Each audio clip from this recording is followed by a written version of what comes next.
La bibliothèque de Saint-Martin-de-Ré a organisé une conférence sur les hôpitaux de Saint-Martin-de-Ré au XVIIe et XVIIIe siècle, bien orchestrée par Guillaume Cudenec, agent du patrimoine à la mairie de Saint-Martin-de-Ré. Alors Guillaume, à Saint-Martin-de-Ré, il y avait entre le XVIIe et XVIIIe siècle 3 hôpitaux. Alors où est-ce qu'ils étaient situés? Alors on peut citer tout d'abord l'actuel hôpital Saint-Honoré, qui est un édifice extrêmement ancien et qui s'est développé, qui existe toujours. Mais il y avait aussi 2 autres hôpitaux, un hôpital qui s'appelle l'hôpital de la Marine à proximité du cours Vauban, face au cours Vauban, au croisement avec la rue du Général Goguet. Alors pour les gens qui veulent un petit peu se promener dans Saint-Martin, eh bien, je vous invite à découvrir ces rues.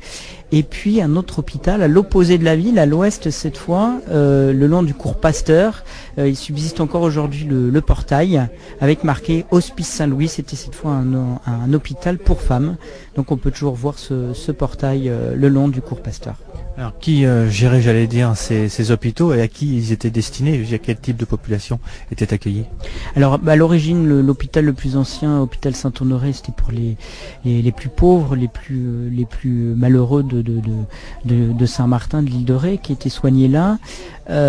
Ensuite, petit à petit, on va accueillir des militaires, puisqu'il y aura de plus en plus de militaires, notamment avec les fortifications de Vauban, donc sur l'île de Ré, qui va s'agrandir. On va même construire un hôpital de la marine, cette fois pour les marins des navires de guerre qui transiteront par Saint-Martin.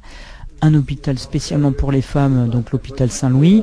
Et puis petit à petit, il y aura de moins en moins de militaires, de moins en moins de marins, donc tous ces services plus anciens vont être regroupés dans l'hôpital Saint-Honoré et qui fonctionne encore aujourd'hui, un édifice qui date de 1440, qui fonctionne encore aujourd'hui au XXIe siècle. Donc c'est un petit peu, c'était l'idée de cette conférence, présenter un petit peu cette histoire. La CDC, la communauté de communes, est un bâtiment qui n'a pas été achevé. Pour quelle raison? Alors effectivement, l'aile dans laquelle se trouve ce bâtiment, la communauté de communes aujourd'hui, a été inachevée.